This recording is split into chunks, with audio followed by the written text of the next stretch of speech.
Howdy, partners. Hi, guys. Welcome to episode 227 of Hello Dysfunction. I'm Crystal. I'm Butterfree. Do you remember the TV show 227? Yep, I just immediately thought it. Yep, that's exactly who I thought of. I loved her. Mm-hmm. Her little eccentric character. Aging ourselves. For sure. Here we go. Is that an airplane? I don't know what the fuck it is anymore. Someone was cutting grass, but it was like a few houses down, and I was like, just wait, it'll be them. Any minute now, it'll be them. They'll have their fucking power saws out. Yeah. So here we are. Subscribe to our YouTube, please. We keep forgetting to promote that. So if you love us, and even if you don't, subscribe to us. And Patreon. Yes. Tell us whatever you feel. It's fine. Yep. We welcome it. Peas is 3 years old. She's a grown woman. She's a grown woman now. Doing grown woman things. Today I picked her up from preschool, and one of the teachers said, she's doing so good with using the toilet, huh? And I said, no. And she said, she started laughing, and she said, she keeps a dry diaper here. And I was like, excuse me, Santana? Is that who you're talking about? And she was like, yes, she goes every single time to the toilet. And I was like, funny, because at home she lies to my face. She wants to keep up with the kids at school. Yes, that's exactly what's happening. So, I mean, whatever. I was like, okay, I'll send like training panties and stuff to preschool, and hopefully she carries it over to the house. I don't know. Every time I ask her now, she's like, no, no, I don't have to go. No, you're a liar. She's like, I'm a baby at home. Yeah. So I don't know. We'll see how long that goes. Wow. But I have those big, thick training panties, so like it's not going to be comfortable if you have an accident. So right. I'm hoping that'll help. I'm going to start putting those on her. Do you remember? So when we were little, they didn't have pull-ups. Do you remember that they made those fucking thick ass rubber underwears that went over our underwear? Like, yes. They were like, and the elastic sharp. Was so tight it cut our circulation. It looked like a shower cap on your butt. It was like a thick, plastic, sharp fucking bubble. They hurt. The bubble elastic? Up it. Yeah. They should bring those back. Maybe kids would hurry the fuck up. Oh my fucking God. It would make everybody use the toilet. Seriously, those were... I remember like them. Big plastic, painful bubble shower caps that you put on your butt. Yes. Oh my God. Those were the fucking worst. Santana, you're getting some of those. Yeah, you're not getting soft cotton, padded toddler pull-ups. Training panties. You're getting big plastic shower caps with legs cut in them. That's all it was. Those are rude. They could have came up with a way more comfortable design. Dude, I remember when they would be taken off, like there would be these deep red marks in my fucking little fat thighs. I just remember them dragging down and scratching, cutting my legs. Yes. Yeah, we don't want those. Yeah, fuck that. I can't believe I remember that shit. So P's birthday was on the 9th, 9/9, and I just want to shout out to our listener Ashley because she had her surrogate baby that she was carrying on the same day, and so you are a rock star. Yeah, you ended up having a C-section. You killed it. You did great. Yes, and that's awesome. Wow. I saw her post like she probably made some people really happy, enjoying some sushi or something as like a little reward later that day, and I thought that was so cool. You did such a cool thing for somebody. For people. Yeah. Yes. Very selfless. Yeah, for sure. Very sweet. And the same day, I just thought that was so cute. Another HD baby. Yep. I've had like a dry cough. Get out. For the past few days. I don't know what it is. I'm like hoarse, almost. Just really dry for like the past week. I don't know what it is. I want it to go away. Yeah. On the way to school, I always let Stevie hook up to the Bluetooth and play music. And she was playing Mac Dre. She played This Face. Where did she get this from? So she played This Face and Go Stupid, right? And she said that amongst her age group, those two songs are really popular. They're like the number one songs to dance to at quinceañeras. And that, don't laugh at my pronunciation of that word, quinces. No, that's fine. I much prefer that than you trying to like roll some R's. Oh, no. Fucking don't do that. I'm so honky. I cannot roll the R's. Don't. That would be embarrassing. I do not. Yeah. I have another story about rolling R's, but she said that all the kids in her age group, like that, those songs are really popular. They're their favorite songs to dance to with quinces and parties. And I said, wow, like all the parents have really passed down fucking Mac Dre to their fucking kids, like generational fucking music. Like, you know, I thought that was cute. Speaking of rolling R's, so you know my cat that I have, right? That's not your cat, but yes. So listen to this. Trip? Yes, listen to this. So I'm out front on break smoking a cigarette, and this really pretty little 12-year-old girl is riding a scooter. They had just moved in next door, and she rides her scooter up by my car, like to say hi to me. And here comes to say hi to you. And she's 12. Oh, she's a baby Crystal. I was gonna say, since when are 12-year-olds like social like that? She's great. Oh. That's Crystal. Okay. And so here comes Trip walking from the steps up to her, hella meowing. And I said, oh, look, he really wants you to pet him. And she goes, I know, it's my cat. I told you, bitch. I fucking told you that cat is working and you. I said, oh my God. I'm like, I figured he was somebody's, but like he's always here. And she goes, you're like, somebody dumped him somewhere. He's not getting dinner. I said, I've been feeding him. And I opened my car door and showed her all the cans of wet food on the floor of my car that I have for him. And so I stacked them all up and I gave them to her. And I was like, these ones are his favorite. I gave them all to her. But she was talking to me and she was telling her name. And her family's from Guatemala. Her mom came out and met me and shit. They're really great next door neighbors. Sounds like a fucking social nightmare. Oh, I loved it. Oh, her mom is just so sweet. But her name is Estrella. I'm not gonna roll the R. Star. And so we're laughing.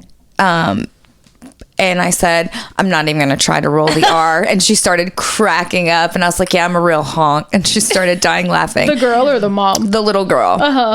The mom laughed too, but his real name is Sleepy. The cat's name is Sleepy. All right. So I've been calling him Sleepy. So now we know. You're like, no, it's Trip. So every day she sees me out front, she comes over and she's like, have you seen my cat? And I'm like, yep, he's right there. Have you seen our cat? Yep. And she'll go get him. And oh my God. So funny. But typical cat bullshit. Yes. Working you. So she talks to me every day. She's That's so funny. sweet.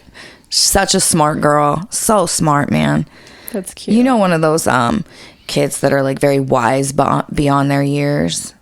She's she's a great kid. Like well-spoken and very, stuff, or what? What gives you that feeling about her?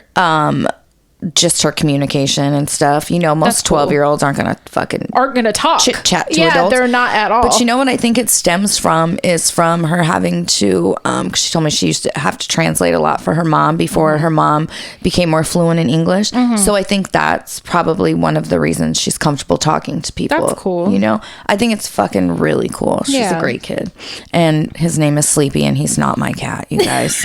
Period. I'm glad you know that now. He's not. Good. He's not. Fuckers. So so the other day I went to Solano Stroll on Sunday, nice. Me and Debbie. It was probably the first time I've gone there in like 20 years or something.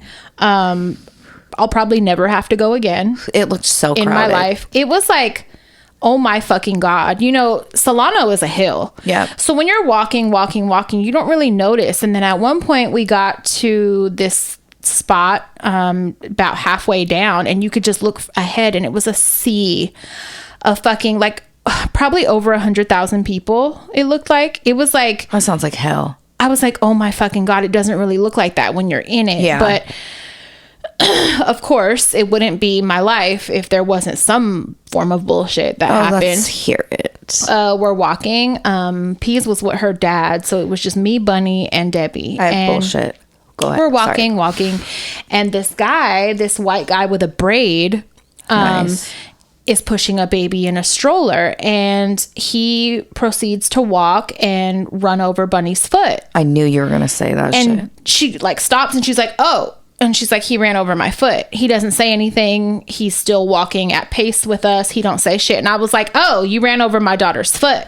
He don't say anything. He like looks over. He don't say shit. I was like, you need to say excuse me. Mind you, he had another little girl that was about 7 years old, and she's walking with them, and I wanted to kick her in her fucking kneecap because her dad was an idiot. But I was like, don't even say, like, what if I ran over your daughter's foot is what went in my mind. But I didn't say it because I didn't want her to hear me say that. So but I'm like, don't run over nobody's child's foot and not say excuse me. Excuse me goes a long way. Manners are real easy to have. I'm sure you teach it. And I'm like saying shit as we're walking because he keeps fucking ignoring me. Out of nowhere, here comes his wife flying up. She's like about 5'10", 5'11", blonde white lady. Who are you talking to? Oh, I'm talking to you.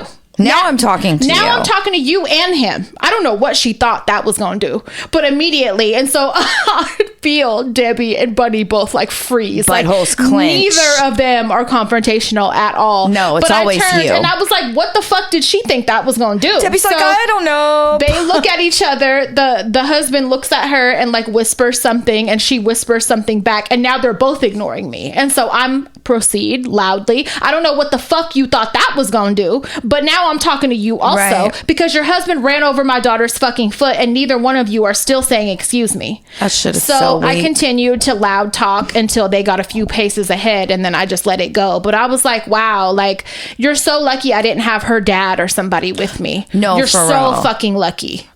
And we Bunny's had only been there, I kid you not, 10 minutes.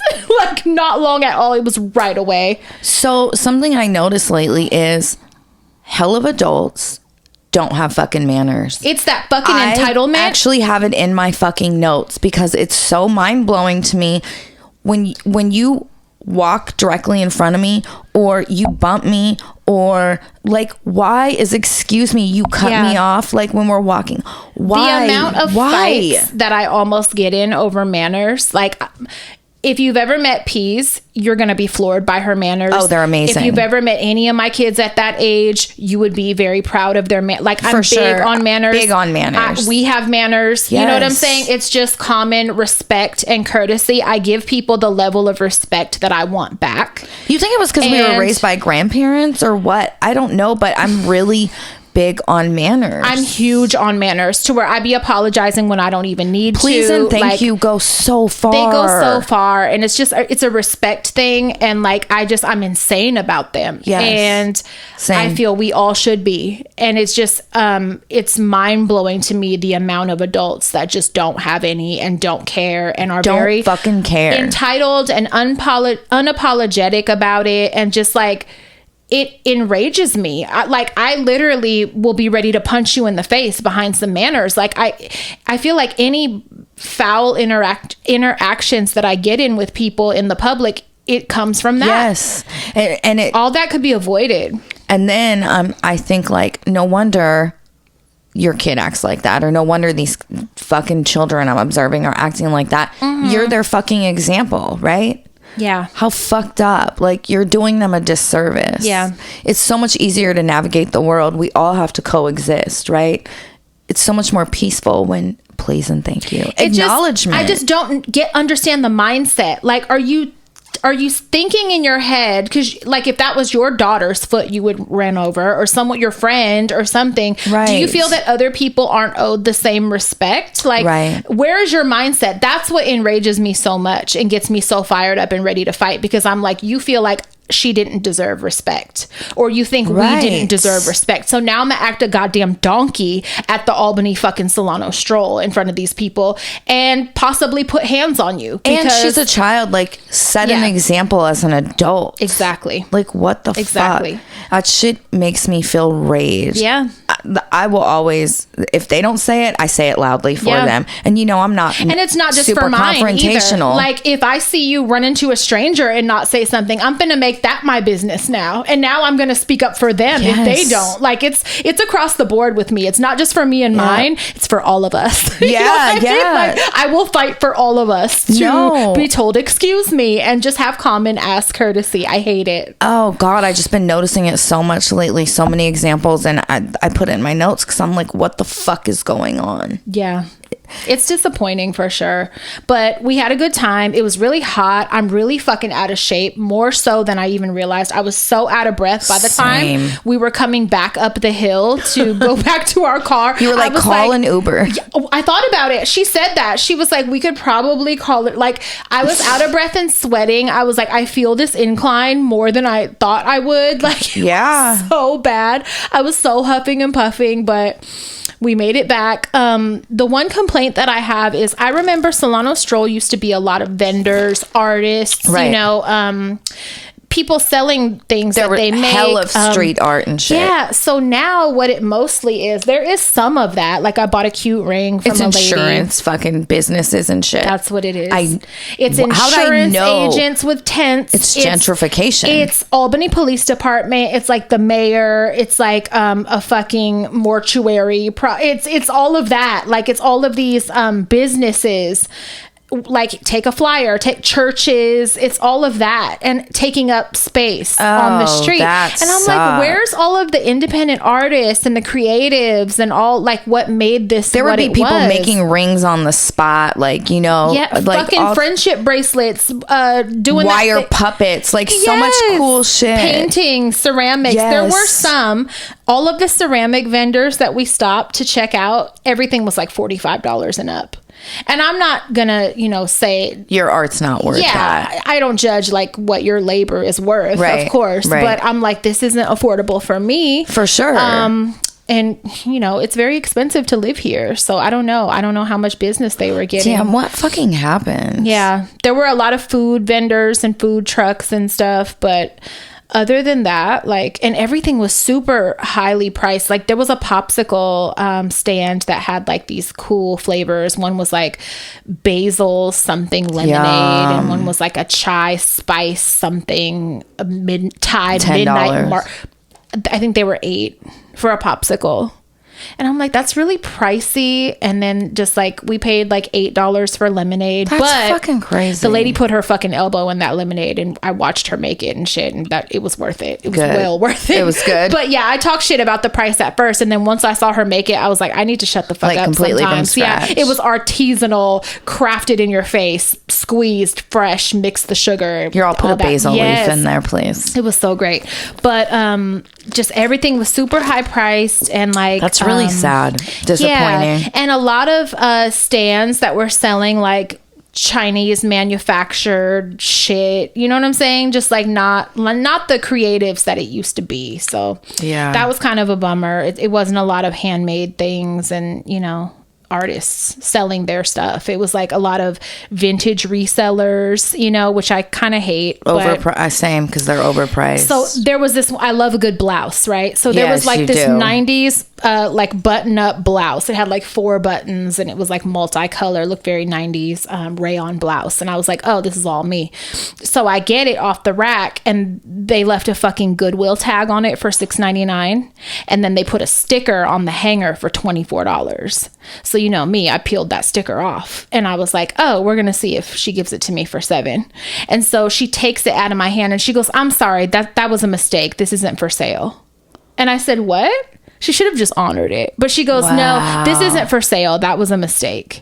And I wanted to be like, you're the reason people like you make thrifting not fun, bitch. For real, it's being ruined by resellers. To get rich off your thrift finds. Like, it's a fucking blouse. Like, yeah, so it pissed me off. Thrifting should be fun for everybody. It should. And stop making it a career. Yes, and it's at this point where, sorry if you're a reseller, but you're fucking ruining thrifting. Yeah, $7 is now $28 or $24. Resellers are ruining the shoe game. Yep.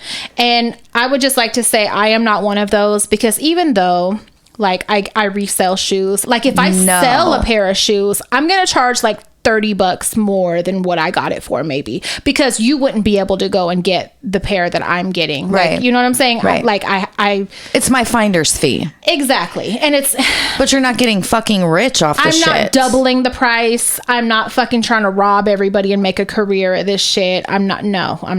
It really and the sucks. thrift resellers, they're oversaturating and just fucking up thrifting for everyone. That's why I want to go to Idaho or somewhere to go fucking thrift, because everywhere around here is ran through. And it's bad in California. Mm-hmm. So there's a double-decker table in the living room. You know, that end table in between the two orange chairs? Yeah. I got that for $99 at a thrift store. You were with me. I was going to say, wasn't I with you at that It's antique mall or whatever? Yep. It's the Lane of Claim line. It has the dovetail inlay around the edge, right? I got it for $99. If you go on Facebook Marketplace, there's people selling that identical table, and that's a good price for it. There's people online selling that table for fucking $500. You're so out of line. It's the people. It's like, I don't know how I feel. To me, it's like you're taking all the fun away from the thrifting, and I've thrifted my whole entire life, so maybe that's why I take it so personal. No, seriously, because now it's like slim pickings. Like, we don't get a good choice on stuff anymore because everybody wants to like stock up their Depop, or like, you know, like look what happened to Pyrex. Pyrex was fun to find. Like, Pyrex, it's insane now. Yeah, it's that. Oh God, it's just insane. Yeah. But I mean, I want to go like on a trashy fucking thrift road tour. trip. Yeah, and it's going to be out of the Bay Area because it's so fucked up here, and just I want to go to hole in the wall, dirty little shops that have actual old Pennsylvania stuff that don't have fucking Ross items and trick us, like that one in fucking Barstow. Dude, it was like a dirty antique big everything space. Had so much dust. It was like dirty Steve Madden shit. New it was stuff. Not vintage. It was like dirty Ross finds. And I was like, wait, they left the tag on this. Like, this is not really. It was like, yeah. William said there was a lot of good thrifting and stuff in Ohio. Yeah, I heard Ohio's good. Also, Pennsylvania, West Virginia, supposed to be really good. I want to go to some. Pennsylvania has a large population of elderly people. Oh, yeah. See, Florida, but there's so many places. Resellers in fucking Florida. Yeah, we need to like go to the Midwest. Yeah.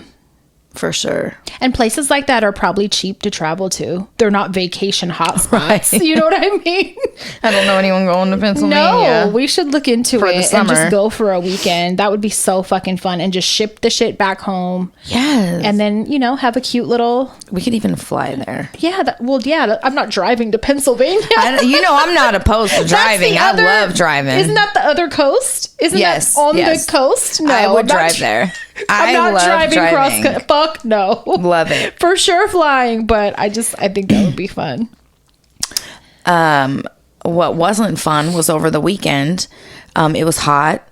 I had fed our cat over at who you thought was your cat. Yeah. Mm-hmm. And I go upstairs. I come down an hour later to the area by the garbage cans, you know, where I feed the cat. Mm-hmm. And a skunk had showed up and was dying.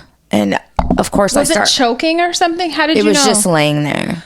That would have made me sad. Skunks are really cute. That would have made me fucking sad. And they really do be minding their own business. They only spray if absolutely fucking threatened and feel necessary. Because it takes so much out of them. Yep. So if a skunk sprays, you're scaring it. Like, it has to really, that's last resort for them. Last resort. What they'll do before that is I don't know if you've ever seen a skunk close up, but they have like Wolverine claws. Their claws are like 3 inches long. They don't fuck around. Black, and they're really cute. Yeah. But they'll stomp. They have really cute little noses. They stomp and they warn you. It's really adorable.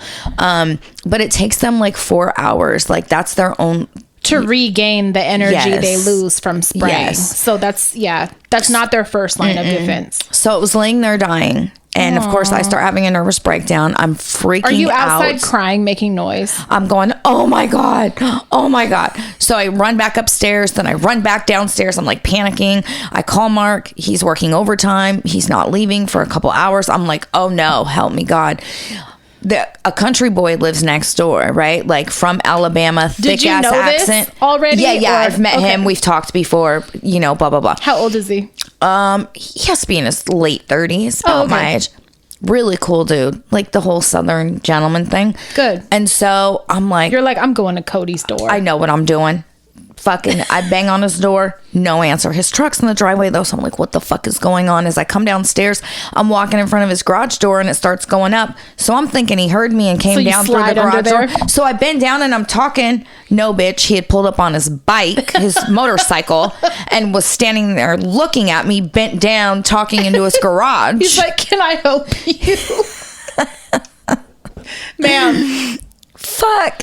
So I tell him what's going on, and he's like, let me come help you, because I thought it was dead, right? Did he bash it with a shovel? Fuck no. He walked over and the skunk, all it could do was lift its tail, right? And he's like, oh shit, he's not dead yet. And I'm like, he's like, so we tried to make a few phone calls. Animal control was closed. Like, he's like, you know, I could put it out its misery. And I'm like, That's what I thought was let me coming. drive to the store and I'm okay. I just can't witness it, but I don't want it laying there and suffering. It was dying slowly. Yeah. It was sick. Yeah. So not rabies.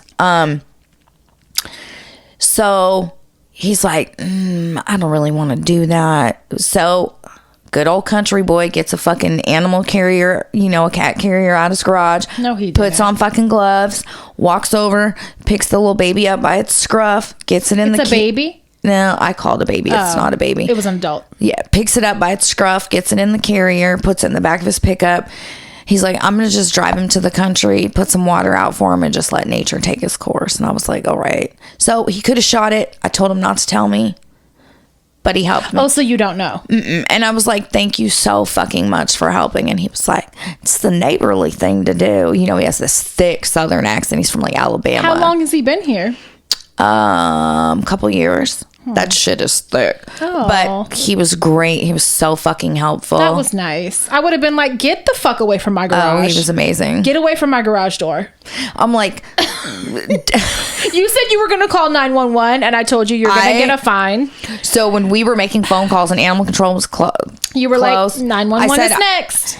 he called the non-emergent number for the sheriff. The sheriff gave him the number to the Lindsay Wildlife Museum. I said, don't even bother calling that because they're not coming out for a skunk. I deal with them. That's not what they do. I know them bitches. I those are my friends. That's not what they do. I said, I'm calling 911. And he goes, no, wait, let me think.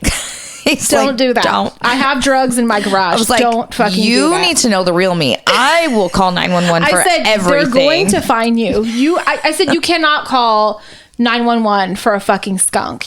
Now you're just going too far. I said, I'm going to call and tell them it's rabbit if they don't fucking help. Just so you Fuck. guys know, do not fuck around. She's calling 911 for anything. No, for real. What did we talk about recently? And you were like, I'll call 911. Do you not know what I'm It known was somebody for? pissing me off. And you were like, I'll just call 911. And I'm like, of course you will.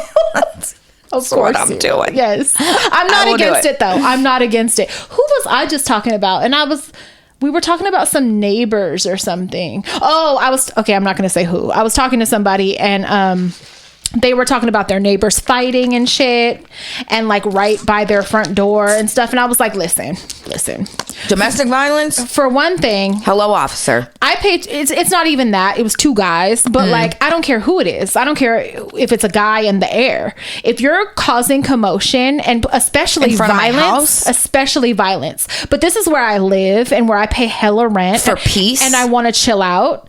I'm calling them and I don't give a fuck. I'm calling them every fucking time. Take that shit to the parking lot. Take that shit somewhere else. You're not going to be by my front door with violence. No. And noise and chaos. I'm the old lady. I'm going to call them. No, for real. And I don't give a fuck how anybody feels about it. So I think the first time I called 911, I was probably 4. you're like, I got a lifetime of this shit. Y'all don't even know. I'm really fucking good at it. I think it was on Billy. And then I called it when I was... Oh, I called him on my dad before too because I was told to. Yeah. And then I was 6. I had to call him because we lost Richard when my mom and grandma were out of town. In Kmart or another time? No, we were at home. My grandpa was supposed to be watching me, Will, and Rich. Me and Will were outside playing with the neighbors barefoot. And Richard's gone. We see my grandpa walking down the hill with this rake in his Saturday yard work clothes. And he's like, get your asses up here. I need your help. And we're like, what the fuck? We're playing. We run up. He's like, I lost your brother. We're like, My what? fucking God. And at that age, I already had full-blown anxiety. I didn't know it was And anxiety. AIDS. Instantly was about to shit my pants. Instantly was fucking panicking, running around. Grandpa and Will are fucking looking for Rich. I'm like, boop, boop, boop. Hello, 911. We can't find my brother. Where was your grandma? Listen to this. Her and my mom Are gone? did a quick trip to Corning that morning. Corning was like 3.5, 4 hours. To bail someone out or what? To do something for my Aunt Deb. I don't remember. I think she was maybe leaving my Uncle Pete at that time. And your grandpa fucked up.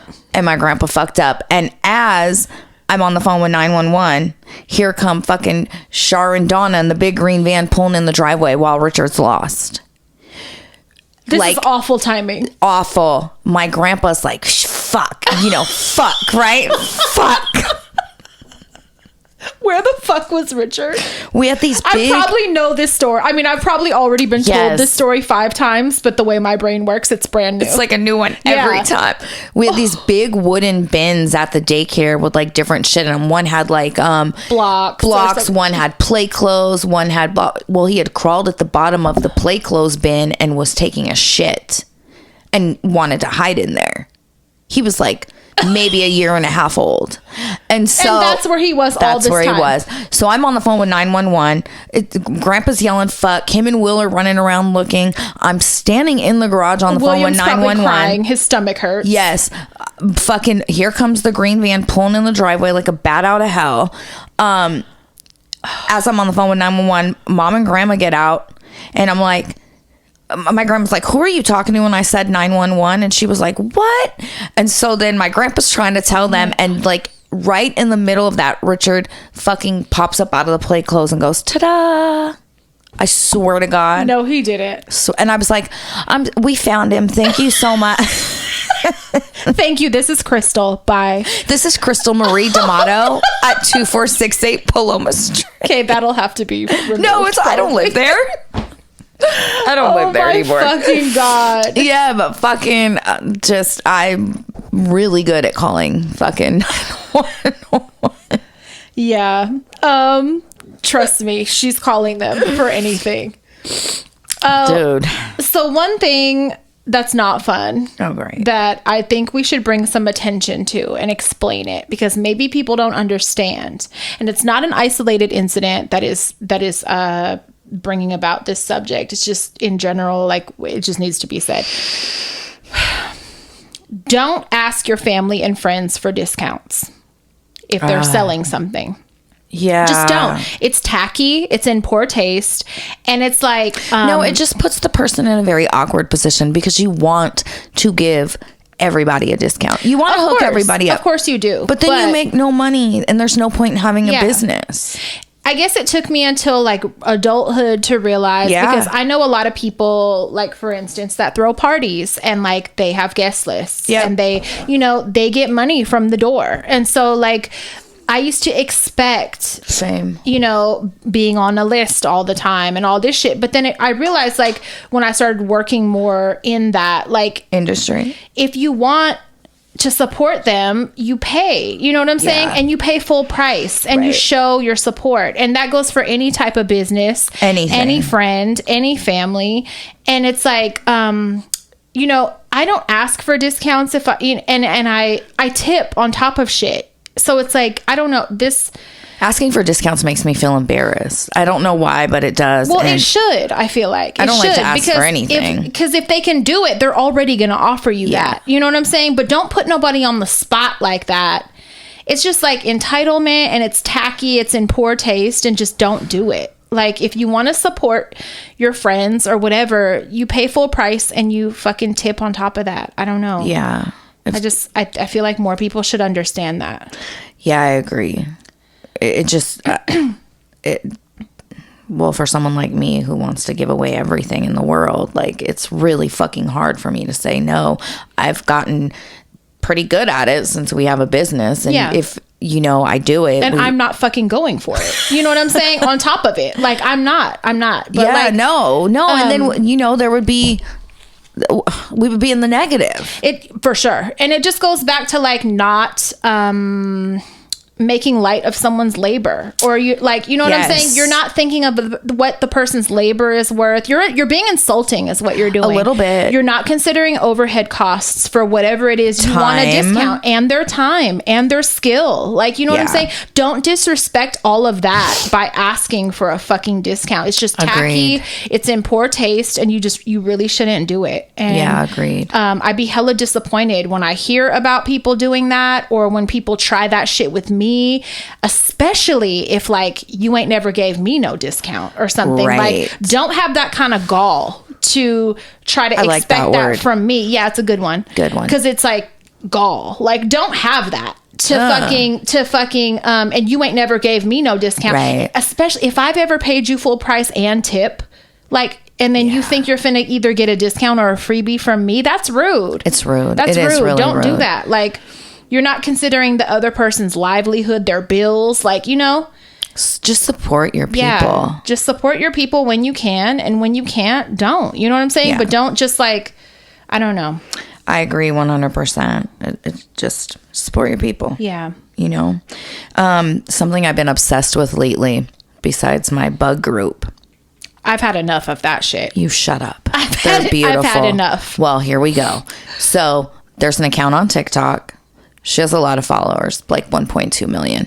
The name of the account is Mini Robo Muppets, and she has jumping spiders. What you sent me was so fucking ridiculous. I started to not even respond to you. They look like little teddy bear spiders, and she makes little voices for them. Listen. It's the coolest shit ever. So listen, let me tell my side now. Listen. The spiders, the spider is really fucking cute. Okay, I don't know if these are her spiders. I don't know if if she's finding footage or what. They are really cute, right? But this person is out of their mind. She's out amazing. Out of their fucking mind. What Genius. she did was make this sad little "I love you" sad dialogue with the spider. Because it died. There's a voice of a spider. It's expressing like sadness and feelings. It's and like, will you be with me forever? She's like, no, B, it's talking in this baby voice. It's her and it's them and it's her. I'm like, this bitch is batshit crazy. I'm like, I found one of my people. The excitement you had sending me that, it pissed me off so bad that I even watched it. And I was like, I wanted to be like, just get the fuck off. Don't send me nothing else. You're all like, blocked.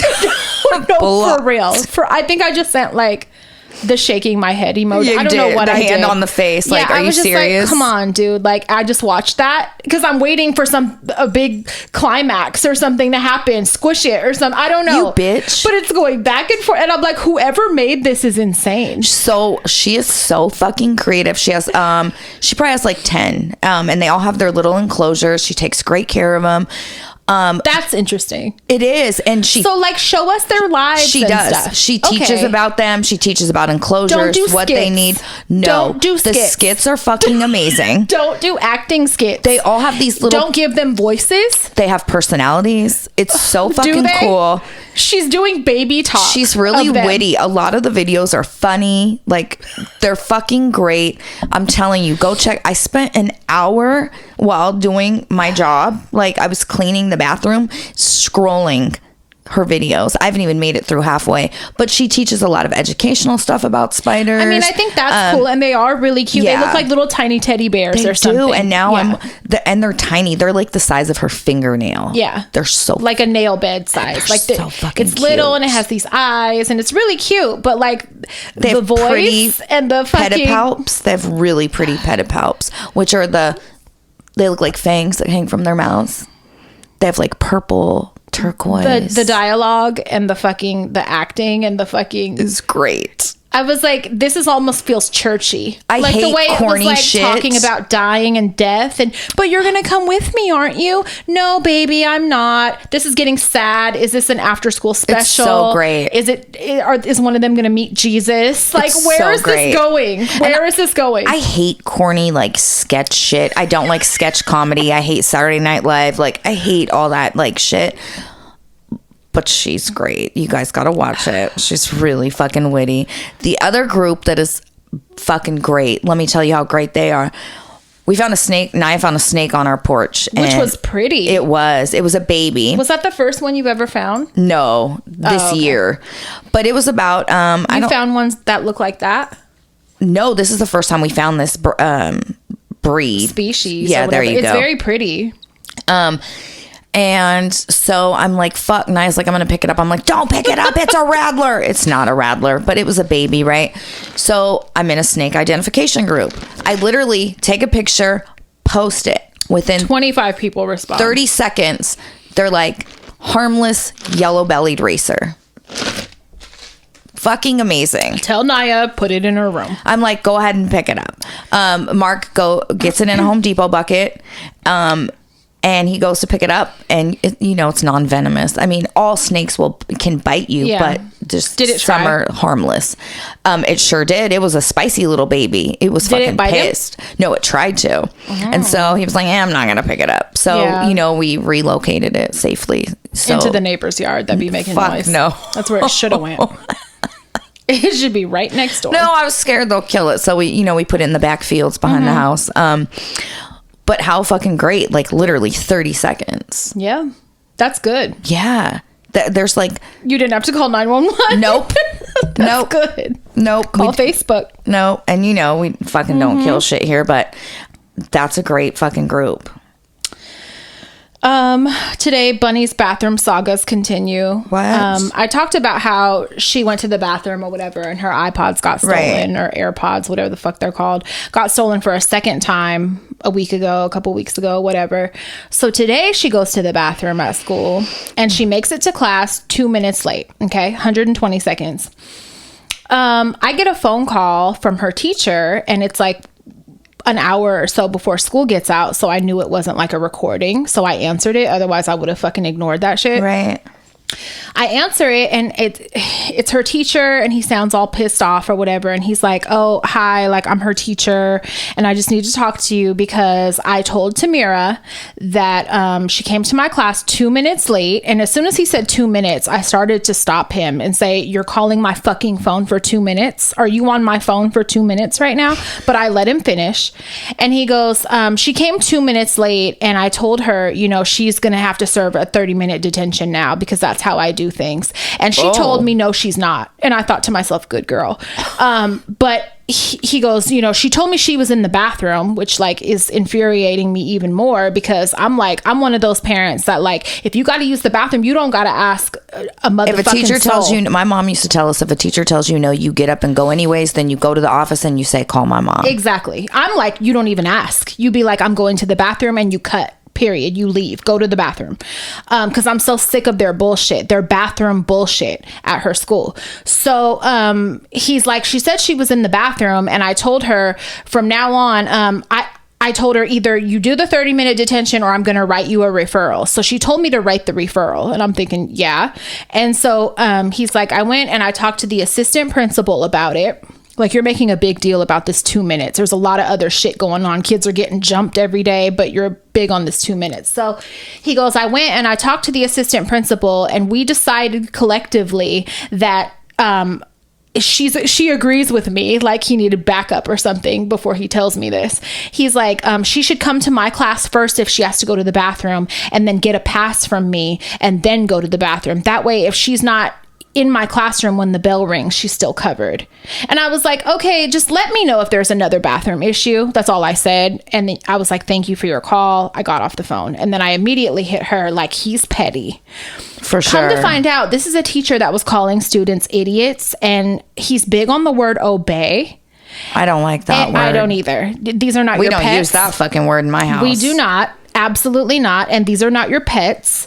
So he is big on the word and about whether or not these kids obey him. He uses it 10 times a day, apparently. Oh, so he's very egocentric. And power trips. And so she complained to me about him before, and I didn't realize it was the same. She's told me about him before. So I didn't realize it was the same teacher, or I would have brought that shit up while I had his ass on the phone. But I'm like, when is like back to school night or fucking whatever you guys got going on? Or do I have to set up a meeting? Because we're not going to have a repeat of this.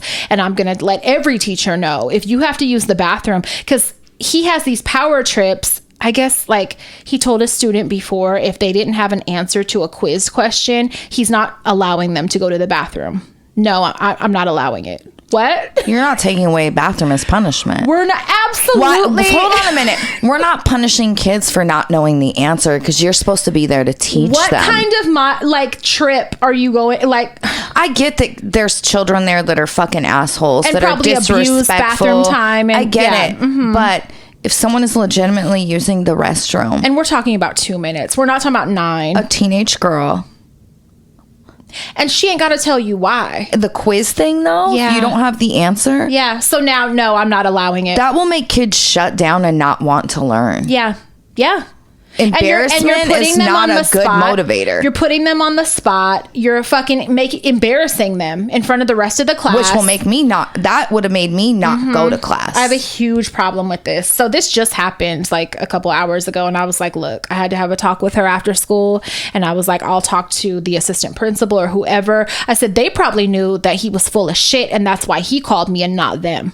And that's why they also did not want to enforce that detention. Right. 2 minutes. Do not call my probably phone. said, Mr. Owens, we're so fucking sick of you calling for 1 and 2 minute late. Yes. And the whole obey thing, I don't play that. Don't talk about my child obeying anybody. My kids obey nobody. No. We don't obey anything. We're just not using that word. It's so archaic. Yeah. We're not doing that.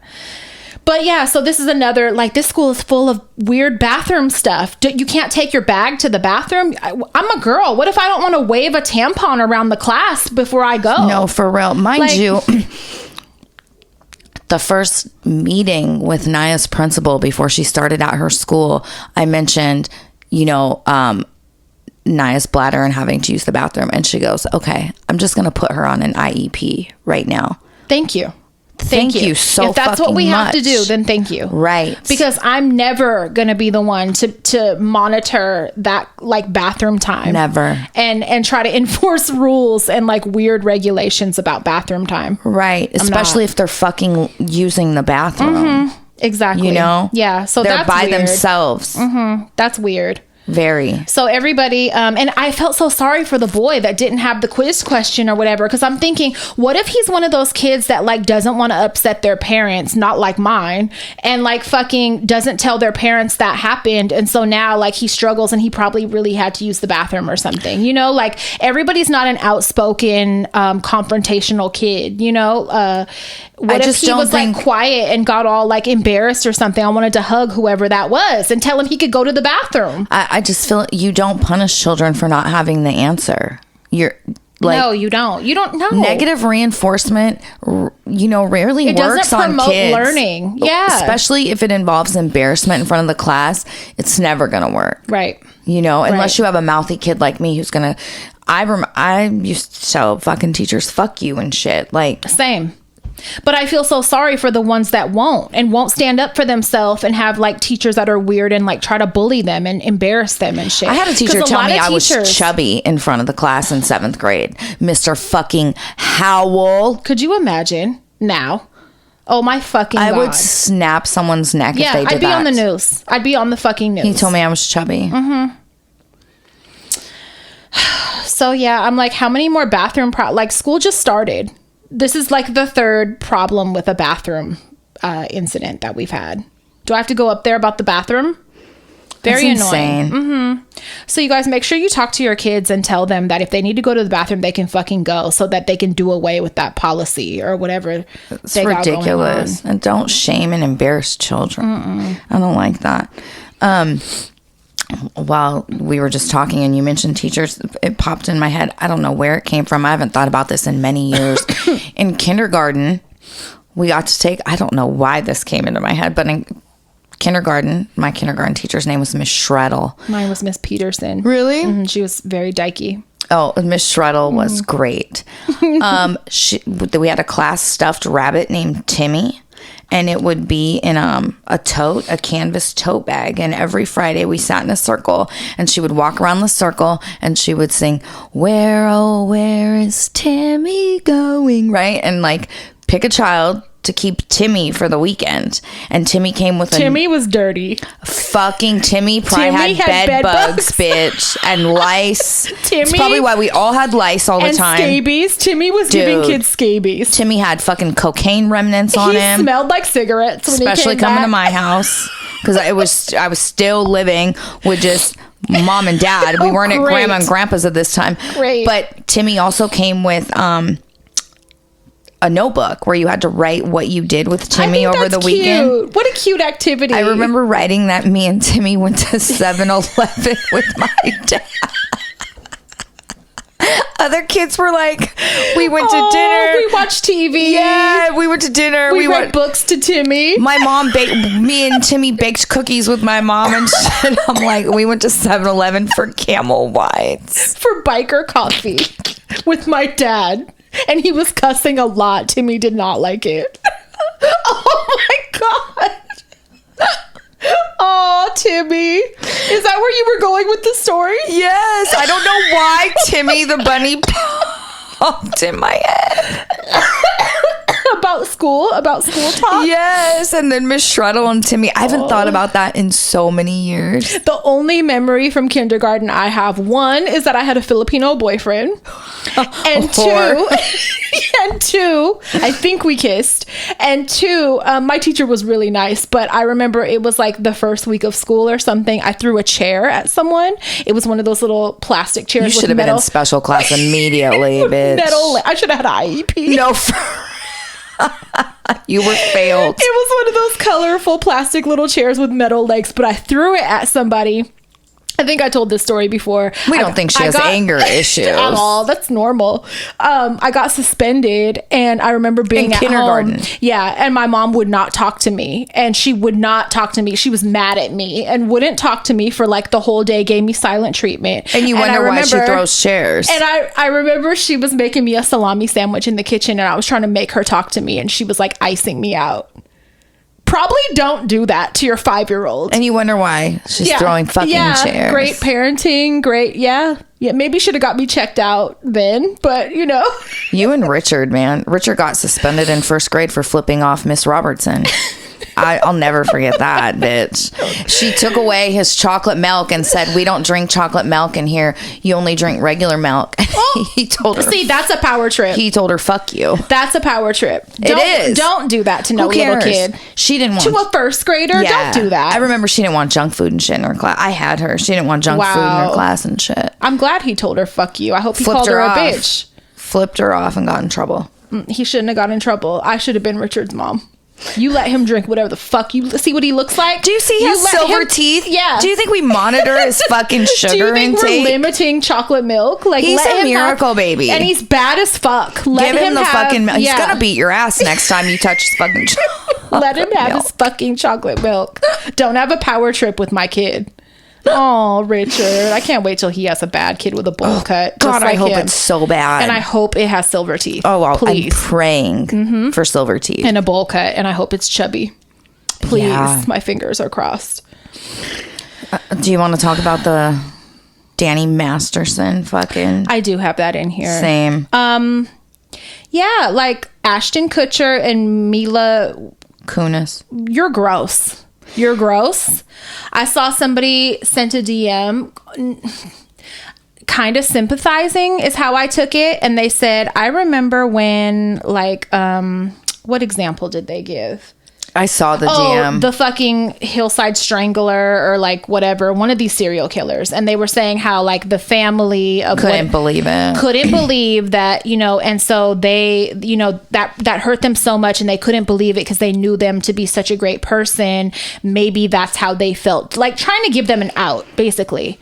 And I'm like, well, then go mourn your friend in peace and don't write a letter asking for leniency because that's what you were doing. So character reference letters are are only supposed to be about the character of the person, what you know of them, not give them a lighter sentence, not shit like that. It's just supposed to be like, I've known fucking Tim for 20 years. Tim, and this is how I know Tim. Tim has displayed these characteristics with me. I've never seen Tim be violent. Like, that's what a character reference letter is. This was to ask for leniency, and he was already found guilty.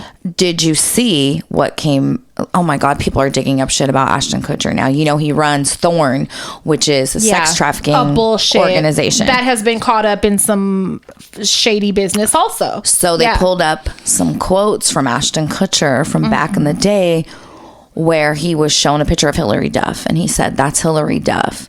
He said, "Yeah, we're all waiting for her and the Olsen twins to turn 18. So I watched the video of him saying that. And Is that what happened? Yes. And I also watched a video of him with Mila Kunis or whatever on his lap, and saying that Danny whatever they had a bet. They had like a buddies bet or whatever. And he was like, and it feels really good. And he's going like this. And she's like 14. And then they're talking about in another interview with the two of them and whoever. And she's like, yeah, like, you know, I was young when I met him. And when I first got on the show, I was like 14. He was like 19 or whatever.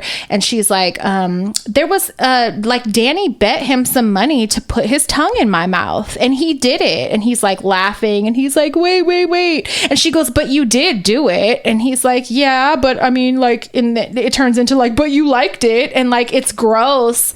Like, you been thinking shit was okay to like be gross and fuck around with and joke about being attracted to minors and like putting them in your lap and putting your tongue in their mouth and shit. So it's just funny to me. All that's coming out now.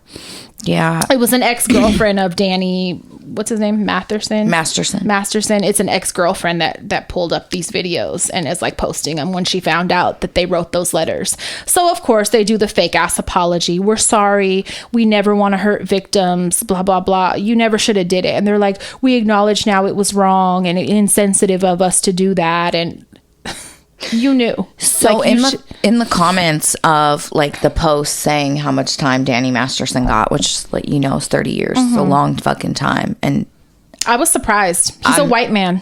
Yeah. I was surprised. Him and Harvey Weinstein, they're making fucking examples. Don't rape. It don't matter how long ago it was. I'm glad. Don't fucking do it. But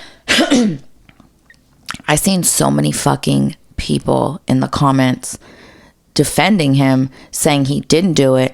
Why do victims wait so long? La la la. That's why I can't even. Are you going to read some? That's why I can't. I'm going to read something. No, not the comments, not the bad comments. Yeah. I'm going to read.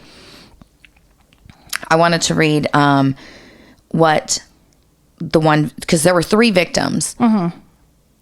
One was an ex-girlfriend of his, and they couldn't come to a decision on that one. But the other 2, he was found guilty, right? So, do we need a trigger warning? I probably should have gave a trigger warning before I brought this up. Sorry, you guys. But she said, wait a minute, let me find. So this one reported it not only in right after it happened, she reported it again in 2016, and he was never arrested for it. So she didn't wait 20 fucking years to report it. She tried multiple fucking times to report it. But even if she did, that doesn't matter. Right. Like, even if she waited 25 years to report it still happens. Matter. Like, people need to understand. It takes a long time. If you're a victim of assault, it takes a long time for you to even be able to believe it yourself. Like, that's what I was going to say. People don't even realize right away that they were a victim. Sometimes it takes decades to realize you were a victim. You know what I'm saying? Of something happening. I have something kind of very similar to this conversation in my notes to talk about too. That's hella closely related. But like, yeah, you can't judge someone's guilt based on how long it took to come out or what. Like, no. Society needs to catch up and realize that. Yep. It's disgusting. What well, did you have something else to say about that? No, I just wanted to read one of the victims' part of her impact statement. Just because it's really powerful. In my heart, really quick, it was Scientology, the higher ups in Scientology. Because all of the victims at one point were Scientologists. They were all involved in the church. Oh, I didn't know that. Yeah, so that's why they were silenced and suppressed. The church keeps all their dirt Yeah, they're not indoors. supposed to contact police for anything. Nothing. Yeah. So she said, in my heart, I had no choice but to come forward. And because of already having been threatened with Scientology's strict policies against reporting members to law enforcement and deliberately being shown their extensive policies in exacting ruinous punishment on defectors who speak out against its prized members, I decided to report my rape to law enforcement anyway, with the full understanding that my life could be demolished again in a new way for doing so. I have been terrorized and harassed. I don't regret it, she said. You disfigured my life. You stole some crucial pieces of my self-worth and lessened my capacity for joy. You made every part of me turn on myself. Yeah, that's disgusting. And, Disgusting. I'm not even going to go into what I was, because this isn't even a conversation I want to have that I'm even comfortable having, because I'm not going to argue with anybody or try to explain to anybody that don't understand how reporting works, how reporting a lot of the time is a waste of fucking time, why people don't do it. Look up percentages. Yeah, like that'll tell you right there why people don't report at all, if not hella delayed. So like, yeah, I'm not even interested in having that conversation with anybody. For sure. And if you choose, because you're choosing not to get it, you're choosing to be dense. Yeah. So stay dense. And I don't care how many people that have been in similar situations. And like, I'm seeing a lot of people bring up personal examples that they know of like similar situations, and why, like, if they don't think it's abuse, it's not abuse, or like, it's not how it trying works. to have an argument. And I can't. That's why lately I've stayed out of comment sections more and more, because I'm not just reading that shit makes me mad and gives me frustration. I just don't need to have. So, Agreed. Yeah. Fuck that. It's gross. I'm glad he got 30 years, and Same. I hope he gets dealt with in prison the way that he should be. Same. And, his character on that 70s show, Hyde, is not Danny Masterson. He was playing a fucking character, because so many people were referencing his fucking character in a sitcom. I never watched it, so I don't know anything. It's a great show. I don't know anything about what his character was like. His character was kind of a dirtbag. Oh, okay. It's a great fucking show. It's really funny. It's one of our favorites. But Danny Masterson is not fucking Hyde. Yeah, you know what I mean? That's a scripted character on a show. It's a made up fucking person. It's ridiculous. Absolutely ridiculous. One thing that I watched over the weekend, it's called Scouts Honor, and it's on Netflix, and it is about sexual abuse in the Boy Scouts that has gone on since the beginning of the Boy Scouts, which was like back in fucking, I think I have a note in here. It was like 1908 in England is where the Boy Scouts started. They immediately have records of back then people being within the Boy Scouts, realizing, wow, this is really a way for men that are attracted to children to easily get in and abuse. And they never did anything to stop it. They still haven't to this very day. It's so shocking. Like, I've heard about, abuse in the Boy Scouts, like, always growing up, like, hearing about cases here and there, but I had no idea it was on this level. There's like nationwide, there's over 800,000 boys that have reported. There's more cases. It's like the Catholic Church. It's more. It is so beyond the Catholic Church that, like, it's staggering, the numbers. Like, it's so far beyond. And that's just people who have reported. Now, imagine how many men are not, women, of course, are not comfortable, but men just being a macho, I feel like men would hesitate even more to report sexual abuse, especially at the hands of another man. So, yes. It's just, definitely. It's a crazy crazy fucking thing to watch. And there's this man, he was a police officer for a long time, and he ended up working for the Scouts at one point and was supposed to be appointed this newly created position to implement new policies that would protect children from these sexual abuses. But the pushback that he received, and he basically... any ideas that he came up with to protect children were immediately shot down. Because they're like, no, we want access. Yes, and things as simple as like asking for a government issued ID for a scout leader that will be taking your children unattended to camps and shit overnight. And he was saying there's no other institution in the world basically that will background checks should be ran. Right. Absolutely not. They don't even ask for government issued ID because of the cost of having to hire someone to now check those IDs. So we know it's not the cost. That's the problem. Right. They don't want to stop access. And so it's weird because they have this one guy that's like basically one of the ones responsible for shooting all of his ideas down. And he's on the documentary flat out lying and stuttering and lying and making excuses. And then you have the guy who was the former police officer, and he's like telling the truth. And he talks about how he ended up walking away from this position and they were offering him a severance pay, but it came with a stipulation that he cannot speak on the Scouts in any way whatsoever. And this is a cult. He passed on the severance pay. Good. In order to still be able to speak out. And he's crying and everything. That's and he's so like, fucked up. I care about these fucking victims. Like, I care about these children, and I'm not going to let people like continue to be lied to and misled into thinking their boys and girls now are safe. And so, oh God, it's just so eye-opening, and it's just so crazy to see that, like, even present day, like, you know, the Supreme Court or whatever had finally granted like a judgment in the amount of like over $1 billion for the victims, but what's stopping it from happening? Nothing. So that like it's so sad. It's I remember really when sad. We were little, like boys in my class who were being raised by single moms whose dads weren't around would put them in Scouts so that they could learn manly things. They targeted How fucked up. They targeted the boys of single mothers, and they would waive the initiation fees. Shocked. They would say, "Oh, we'll take your son. We'll teach him these skills, these man skills, you know, for him to grow up. And we know you're a single mother, so we're gonna waive tuition." And then these boys would be raped and fucking sex trafficked, basically.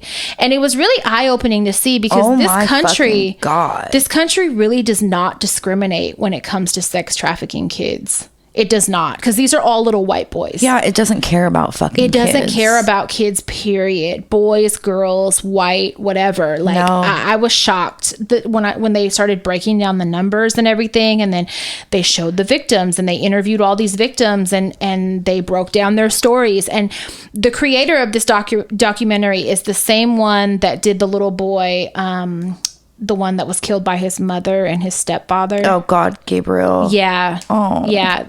It's the same documentary filmmaker that did that, and he did a really good fucking job.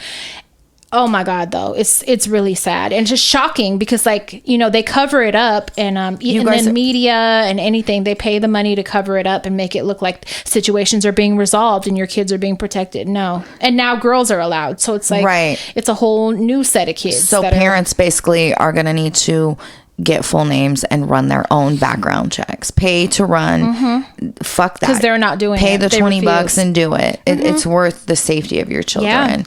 Yeah. If you're not going to, and they're talking about how, like, the victims and the people, the attorneys and all, you know, even this guy that had this position with the Scouts, they were all being threatened by people, by community leaders and all, like, because they were being accused of wanting to end the Scouts. Like weird, overprotective of Boy Scout people that are like, how dare you try to smear the Scouts and like, what? Do we care about the kids at all, or you just care about, like, not having the Boy Scout name be tarnished? Yeah, I was watching it with my mouth open, like, this is fucking crazy right here. I don't know anybody in my life whose child is in Boy Scouts.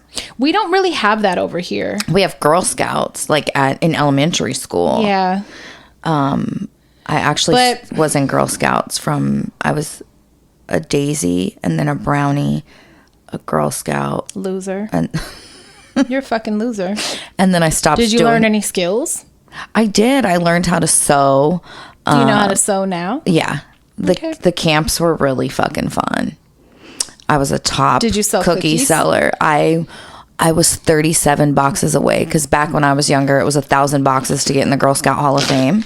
And I was 37 boxes away from making it. And you'd get what? A fucking patch? You earned prizes. I earned a gold brownie necklace. I think I talked about it in 2nd grade. This boy, Grant Nakano, used to bully me and call me a fat bitch and shit. Oh. And I had one, it was 14 karat gold and it had a little brownie charm on it. And I was so proud of it. And he snatched it off my neck and broke it and called me a fat bitch. Where was your brothers? They were little. Oh, you were the older one back then. Yeah. Huh? Like the bigger one. Yeah. But I was so proud. I really loved doing Girl Scouts. But our troop leaders was like Aunt Brenda was a troop leader. So we were protected, you know? I've never heard of Girl Scouts being sexually abused. And no, it's usually Boy Scouts. They really tap into that and they really talk about how men are just not okay. And that they tried to make it a homosexual thing. Fuck no. Because, homosexuals were banned from participating in Boy Scouts at all. Until recently, right? Very fucking recently. But they used to try to use that as an excuse and say that the sexual abuse was coming from, and they're like, no, statistically it's all straight men that are abusing these boys. It's not any gay men. It's all straight men doing the sexual abuse. Yep. It's disgusting. Men are not okay. I mean, there are some, I guess, but for the most part, like they just go into that and how like power, the combination of like power and this unmonitored authority, and like it's dangerous. Protect your fucking children. Dangerous. Yeah. I mean, seriously, fucking background check anybody who's taking your fucking child overnight. Oh yeah, for a weekend. They would talk about how some scout leaders were like accused of like, let's say, abusing 30 boys or something in their troop, right? And they would confront them about it, not contact the authorities at all. They were encouraged to not do that, but they would talk to them, and he'd be like, "Oh, okay, I have a problem. I'll go get help." And then he would go to another state, become a scout leader there. It's so easy, and they don't keep, because they don't want the Boy Scout name tarnished, so they wouldn't communicate. It's almost like they encouraged it, right? So he would just go to this state, abuse 40 boys here, get caught, go to this state, 35 boys here. Like they're like, don't rape our boys, go rape someone else's boys. It went on for years and years and years, and he finally got caught, and he had like 300 or something accusers just on him alone. Like, this could have been prevented had any of y'all reported it. Anybody who worked with him needs their ass whooped. They all need arrested. Anybody. Yeah, beat up and arrested. It's gross. Fuck. God damn. So if you want to get really mad, you can watch that. It's called what is it called? Scouts Honor. We live in hell. I can still remember the Girl Scout fucking honor promise. Do you want to do it? Because I know you're dying to right now. Let it out. You're dying if you don't. Let it out. I'll just do the last part. Yep. On my honor, I will try to serve God and my country and to help people at all times and to live by the Girl Scout law. Thank you very much. That's another thing they touch on is how it started out super fucking religious. Yes. It continued. Religion is such a core part of it. Yep. And people wonder why I'm so anti fucking religion. You know what? You can have a great relationship with God. You can be a very religious person. You don't need to have a religious structure of rules and all that. You can have your own great relationship. We had to with do God, fucking with whatever God you want. I'm so anti-religion. We had to fucking do grace. Pray. Oh, the Lord is good to me, and so I thank the Lord for giving me the things I need, like the sun and the rain and the apple trees. The Lord is good to me. Johnny Appleseed, let's eat. That was the fucking prayer. We live in fucking hell. We had to say before we had snack at the Girl Scout meetings. give me my cookies. I'm not fucking doing all that shit. You want to know something else is growing up, I remember thinking about it, it's so fucking weird now. Like, oh my God. Like, can y'all chill out? I was in a religious girl club. I went to Elsa Brandy Christian or something preschool at one point. Did you? Or Sherwood Forest. I went to a Christian preschool at one point. That shit did not last. Because you was throwing chairs the next year. It was called like Sherwood Forest something preschool. And it was Christian. Did you guys do like Bible? There was like prayer shit going on, but I wasn't there for very long for whatever reason. I don't remember. It's blocked out now. But I was going to say, growing up, my grandparents lived near Salesian High School, which is a Catholic high school. Yep. And I remember my mom's We had family siblings, that went to St. David's and shit. I remember my mom's siblings talking about kids, their peers, kids they knew that went to that school and got sexually abused by the priests there, and very well-known priests there that were like so looked up to and whatever, ended up arrested for sexual, just right around the corner from their house at this fucking high school. Yeah. At least they were fucking arrested. But what the fuck? Isn't that awful? So this is not like a one-off situation. This is like it's guaranteed. Pretty much. Anything involving something with a religious structure is fucked. In some way, I feel like it kind of gives control, protection from outside world, and there's no one watching over you. Right. I don't like that. Your say is the final say. Right. Like, who's checking you? Who's dotting your I's and crossing your T's and making sure you're not missing something? And you know what I'm saying? And just because you're God-fearing or, you're religious, it doesn't absolve you from being a predator. You shouldn't be the say-all of everything. I don't like that. I don't like that the accountability, like, stops. Yep. Because you believe in God. Yeah, and you don't have to report to anybody beyond John or whatever. Because John might be shady. Right. Who's going to check on John? Right. I don't know. I don't like that shit. I don't. At all.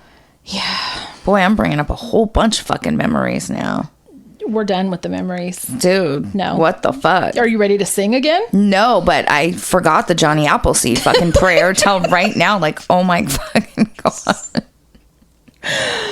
Oh, God. Wow. The shit my brain chooses to remember. You were singing some shit in the hallway while we were fucking getting started. And I was like, something is fucking wrong with her. What were you singing? You were singing Tupac. And I was like, it's because we just had that conversation. And then you sang something else. I don't remember what it was. Something. Yeah. I'll have to think about it. Okay. You have some write-ins because I have a birthday shout out. Do your birthday. I grabbed this. You got lucky because I just happened to be in the DMs earlier and I came across it and I was like, boom, I'll take it. I got it. Yeah. Got it, girl. Normally I'm not on top of this, but today you got lucky. Hey. Birthday shout out. Hey aunties, I figure if I send this in now, maybe it'll get read in time. You're good. You got lucky. On September 24th, it is the wonderful Joan of Snark's birthday, aka Catherine. This year, she gave me a birthday shout out. We actually met in person and she took me out for bagels. You are such a cool, stylish, and kick-ass person. I'm so grateful we met through this podcast. I had such a blast hula hooping with you in the park. I can hula hoop. I love it. After getting bagels. I love that you guys hula hooped. Oh my fucking God. A bagel hula hoop date. That sounds fun. You're clearly so dedicated to your kids, and I think the world would be a better place if there were more moms like you out there. Happy birthday. Love, love, love. Little Red MTL, aka Carolyn. I am so excited you guys met. How fucking cool is that? I know who both of them are. Do you? Yeah. Oh, cute. Happy fucking birthday, and what a great date. Bagels and hula hooping in the park. We used to have hula hooping contests in Nona's garage with the daycare kids. I bet you did. And I bet you thought you were hella good. Oh, I could do it on my leg, my neck, my waist. Your throat. I was the fucking arm. I was the fucking champ. My God. I was the throat hula hooping. Do it now. Do we have one? I wish. I'm going to get one so we can just do it. I'll post it on Patreon. Yeah, hula hooping. That's where you do it. Okay, so this is a follow-up. Actually, no. I'll read this one and you can read the follow-up. Okay. Hi, Potafria and Crystal. I just want to start off by saying you two are so fucking amazing.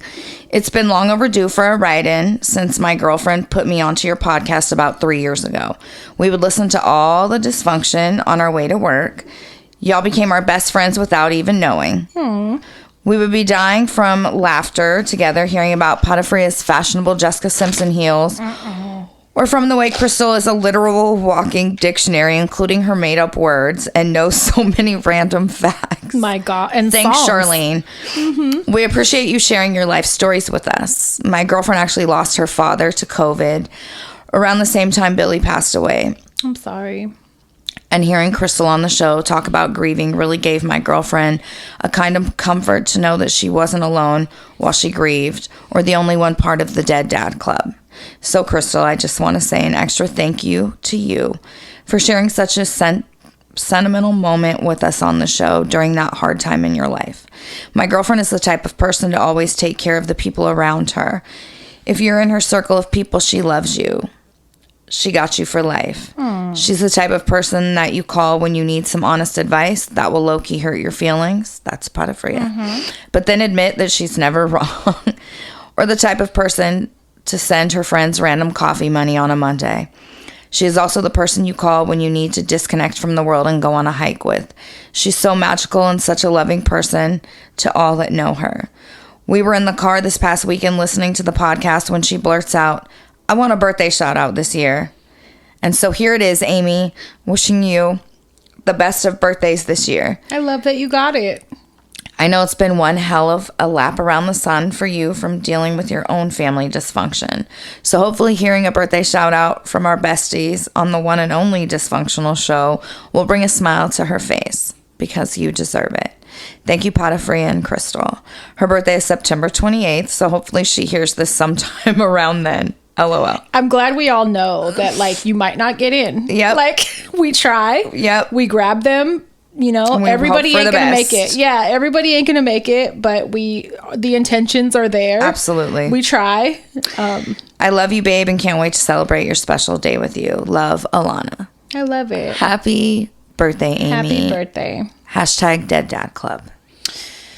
I hit my dad the other day. I hit him on Sunday, and I sent him a picture of peace. And I was like, Santana turned 3. I just wanted to show you. Hope you're doing good. We love you. Whatever. I've been getting soft in my old age, and I feel like... He was like, look at my deers.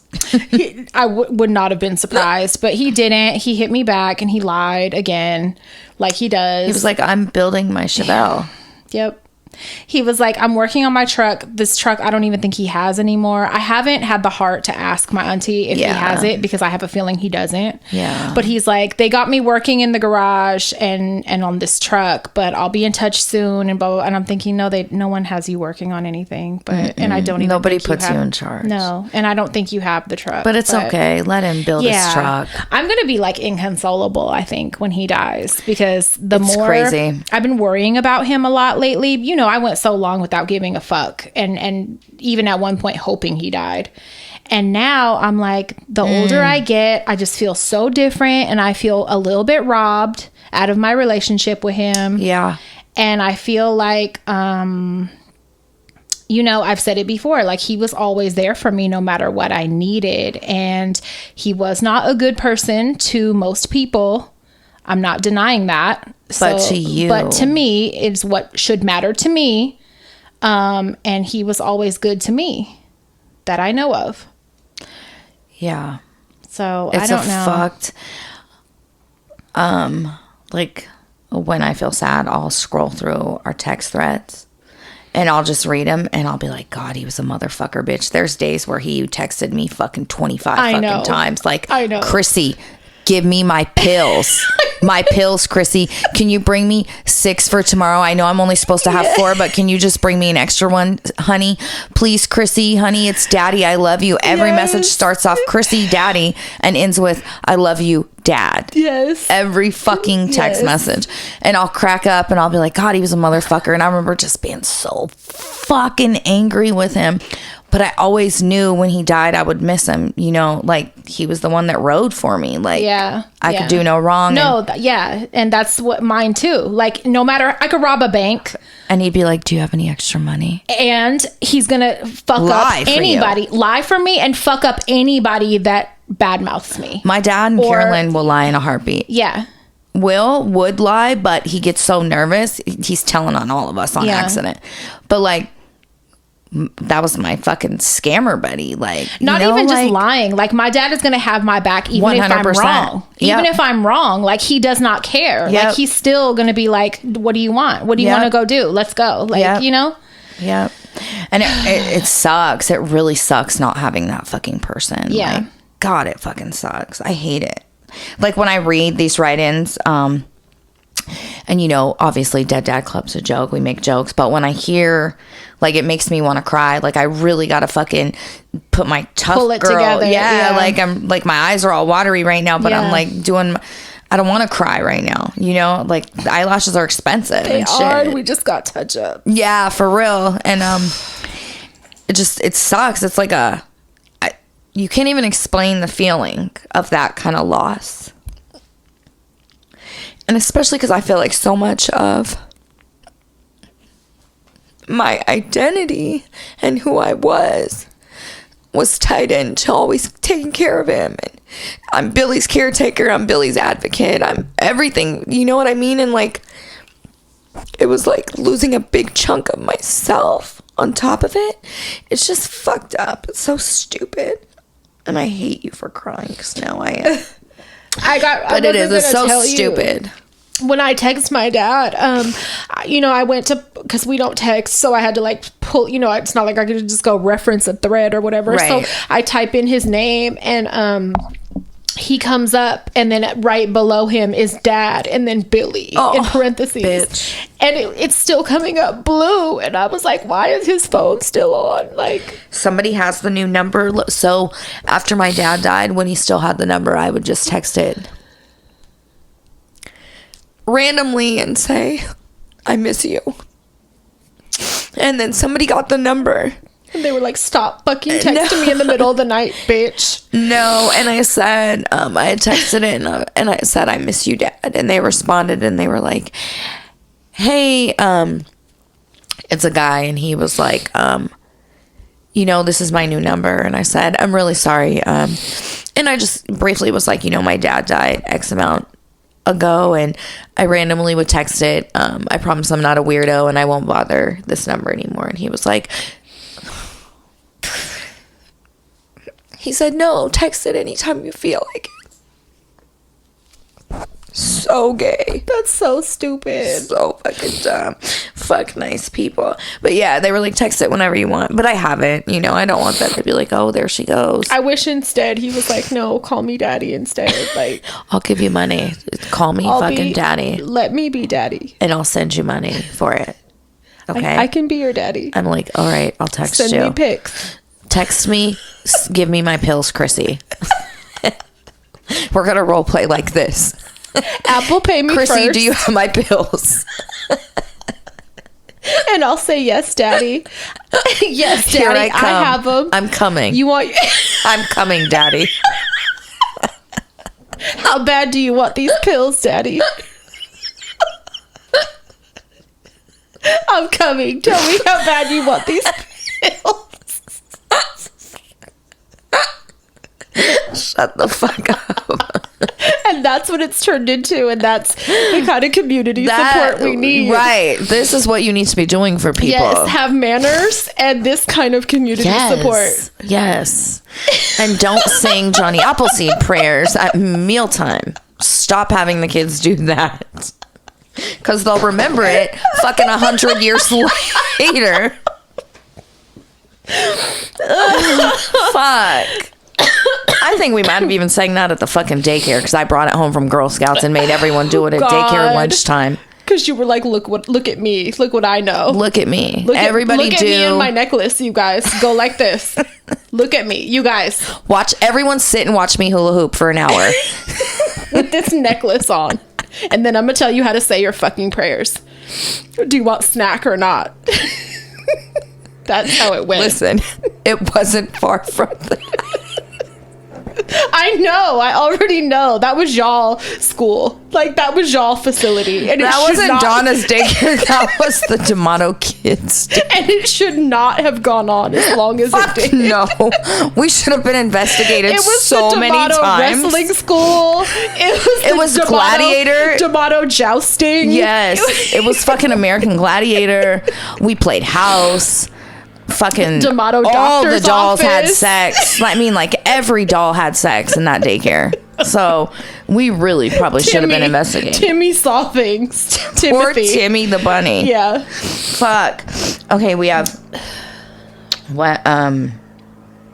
Here, you read it. It's a follow-up from a write-in we had a while ago. I have an ugly crying face, so that's great. This will be on YouTube. I just got my lashes touched up today. No, So they're ruined. Priscilla. They're gonna be stuck in a hard clump from. I hate that shit. Oh, okay. This is it. I'm back, and it didn't get better. That's not what I want to see. Same. That's not. God damn it. I was the one asking about the long distance relationship with the man, and he cheated on me. Not sure you guys remember. Did we tell you not to do it? I can guarantee I know what kind of advice we gave. Don't do it. Yeah. Don't get in a long distance. Or maybe we told her to. Who knows? I don't think so, but maybe. Well, things are not so good. About 9 months ago, he finally quit his job to stay with me back home. We live together. That's the mistake. Maybe that's what it was. He was going to come move in with her, and we probably told her, don't Absolutely. keep it long Take it distance or from me. something. Yeah, I hope. All right. We live together. However, he's been very different, almost like he holds a huge resentment towards me because I told him to quit his job or we'll split. Speaking of split, we split everything. Want to go to the theaters? Split it. Getting groceries? Split it. Doing laundry? Split it. Need something for the house? Split it. Going on a date? Split it. I don't expect him to pay for everything because I can definitely do with or without him. However, it's just such a turnoff to be splitting everything because That's a friendship. Because yeah, you guys are like buddies. You're roommates. Because all my exes would pay for most of the stuff when I wasn't paying for stuff. Let me just say, we've talked about this before. Like in relationships, I always keep my money separate. Even in marriage, I kept my money separate. But like, Yeah.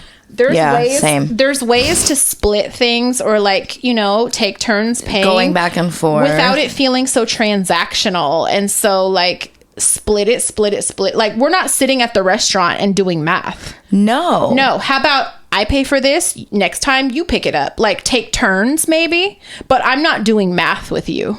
Otherwise, No. I'm gonna start doing math before we fuck. Like this is no. You get 1.35 minutes. That's I'm it. gonna start the clock now. Yep. Yeah, that's not attractive. Okay, where was I? That's weird.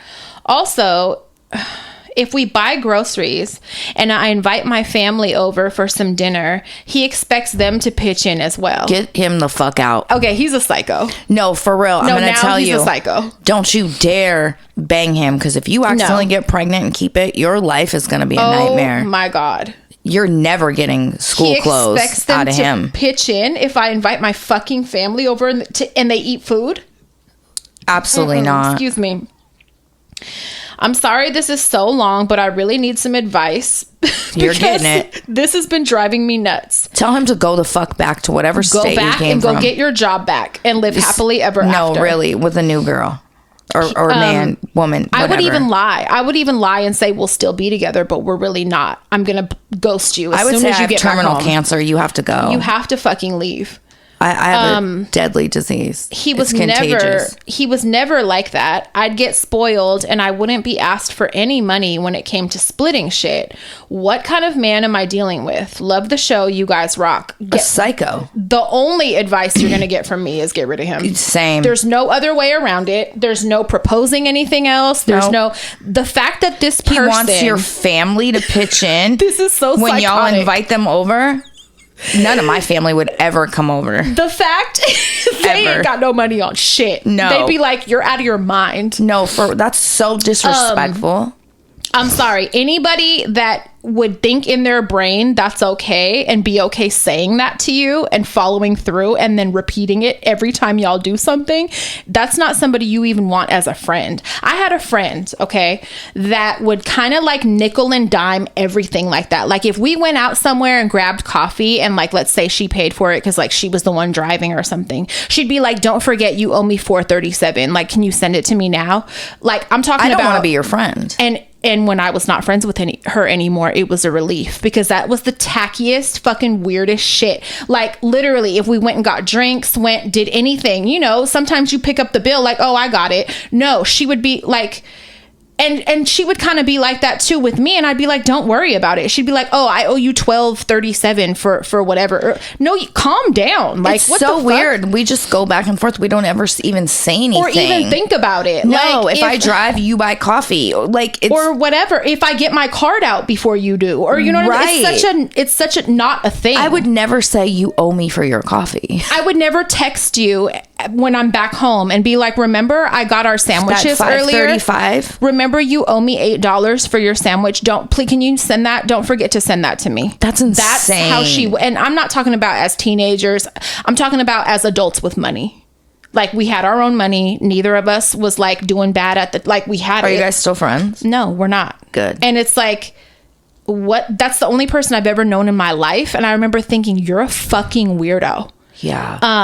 And that is kind of what that reminds me of, but in a relationship form. Like, get the fuck away from him. How do you even like get turned on and want to bang that person? Absolutely not. I'd be thinking to myself, remember he wanted to do math and split. You wanted my grandma to pay for her meatloaf she ate? Like, are you fucking kidding me? We went to the movies and you wanted the money back from my ticket. You wanted the $1.20 for the Milk Duds. I'm not fucking you. There's no way in the world I've cut off sex for don't way even less. Air your wiener in this house. No, don't. You keep that shit covered up. Oh my God. Don't even flirt with me. Don't even be too nice to me. Don't even let me see your teeth when you smile. Don't smile at me. Don't tell jokes. Nope. Oh, that's so gross. You go breathe on the balcony. I've withheld sex for so much less. Like, there's no way. There's nothing you can do for me. You can go back home now. Oh God. I would just be right now thinking of ways to send him away. Mm-hmm. You know me. I just told somebody the other day because they were like, what happened like with Buck? He's dead. And I should have said that, but they know he's not. So that person is close enough that it wouldn't work. Yeah. Otherwise I would have said that. But I was like, listen, I wanted that person gone so bad. I went and bought a suitcase. I bought the biggest suitcase we could find. I bought the ticket. The person, I don't want to keep saying their name, was like, can I wait a couple weeks so that I could get a couple paychecks before I go back? Absolutely motherfucking not. In fact, I'm going to do this one for you. I'm going to buy the ticket. Yep. I'm going to buy the ticket today. You're leaving the day after tomorrow. I'm going to drive you with my gas. Booked it. Took the motherfucker to Ross. Bought the biggest suitcase we could find. Pack that bitch up. I'll even give you money to get food at the airport. Yep. You're getting the fuck out of my face. You want a pack of cigarettes? You're going to get that I'm going to buy those too. Go. I'm going to feed you before you go. You want coffee on the way to the airport? Let's go. I'll even hold your hand. Yep. In the car, I did it. He was crying on my shoulder. I didn't shed a tear. Let's go. I was speeding. You put your foot harder and harder. I pressed my foot harder on the gas pedal when he was crying on my shoulder. We're getting to motherfucking Because now SFO. You're making me awkward. You're getting the fuck out. I could not get you out fast enough. Like, I will cover the cost. Don't even trip. Yep. That's what Girl, the fuck. You buy his ticket. Listen, you take him to Ross tomorrow. Yep. You buy duffels and suitcases and whatever else that motherfucker needs. If Amazon has overnight, maybe do Amazon if it's cheaper. Don't split it. Don't even split it. Cover it. And get him the fuck out. No, for real. That's insanity. Imagine doing math with Mark at the table. He would never. Imagine. But just imagine. No. I would have never continued a relationship with him. I would be sitting there like, what did I get myself into? Didn't she say at first he wasn't like that? Yes. Oh no, you tricked me. You lied. You're a swindler. Yeah. Is what you are. You're a scammer and you lied to me. You're a fucking swindler. You got get out here. You're selling me your snake oil. Yep. Out of a little suitcase. You're a snake charmer. You're getting out of here. You're getting off my doorstep. Because you're not who I thought you Nuh-uh. were. It's time to go home. And I don't expect you to buy everything. I don't expect you to pay my car payment. I expect you to buy a lot. Well, I do.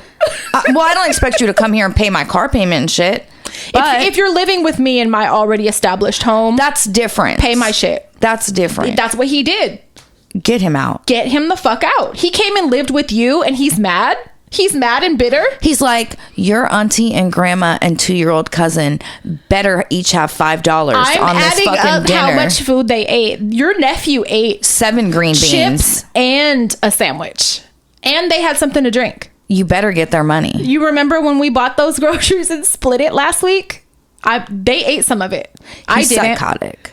Get him the fuck out. Your next update better be the right kind. You write in and it better say, He's gone, guys. I got a Ross credit card. I went to Ross. I got approved. I got 15% off that purchase. He's gone. That's what that shit better say. Don't fuck around no more. Now you're playing games with us. No, for real. This is insane. At this point, you're playing games with us, and now Get him out. I'm gonna feel some kind of way. He better be gone. Get him out. The last thing I wanted to read is just a review. I was looking through the reviews. Okay. And it says, I subscribed to HD during the pandemic. So look at that Southern girl. That's that Jesus-loving Southern girl coming out. You said that prayer and it's coming out. It's coming back to you. God, it's coming. I subscribed to HD during the pandemic after following Patafria for years. The chemistry between Patafria and Crystal is so natural It's so and comforting. stupid. It's hella dumb. It's so fucking dumb. If anybody else talked to me like this, we'd be fighting on camera. It's so fucking stupid. Or said, fuck you, bitch. Or fucking... Yeah, I don't play them games. No way. I don't play them games. No way. It's not going to fly with anybody. Stop. No. Okay. It's so natural and comforting and genuinely hilarious. These women talk about real problems in their lives and don't always agree with one another, but just hearing two friends talk through their differences, the problems they face, it's comforting to know they can talk through anything. These ladies have given me the gift of hope and a sense of belonging through the community they grew just by being vulnerable enough to record and share it. The community is beautiful. There's that word I love. But one thing that has made it for me is how hilarious they are together. I can be in the worst mood and laugh and crying. And then after 2 minutes of HD, be laughing. The love is genuine, the laughter is pure, and the joy they bring is unmatched. Thank you, ladies, for being there for so many people. Much love. It's because something's wrong with us. No, it's mental illness. It's not going to be the same with any. You have to both be, I think, equally ill. You have to grow up mentally ill together. It's the combination of trauma, for decades, mental illness, abandonment, shared experiences. Yes. Shared experiences, and like just oh my god, it's no one else and is going to do equally it. Be 12 years old inside forever, because you never children. got to be 12 years old, right. So now you're going to be 12 now. Yes. Yeah. It's really fucked That's up, right. actually. But yeah, it can't. You could have the recipe, but it's not going to taste the same. It's not. People are trying, and it's not going to taste the same. I promise. No. It's not even a flex. It's like fucked up. Is what it is. It's not a flex. I don't know if I would wish all this on anybody else. I don't. Thanks for We're surviving. Thanks for riding with us, I guess. Yeah, thank you guys. We love you very much. Hug your dads, even if they're fucking stupid. Even if they're motherfuckers and one text day, you for pills. Yeah, and nonstop. And lie to you about fixing shit that they don't even fucking have.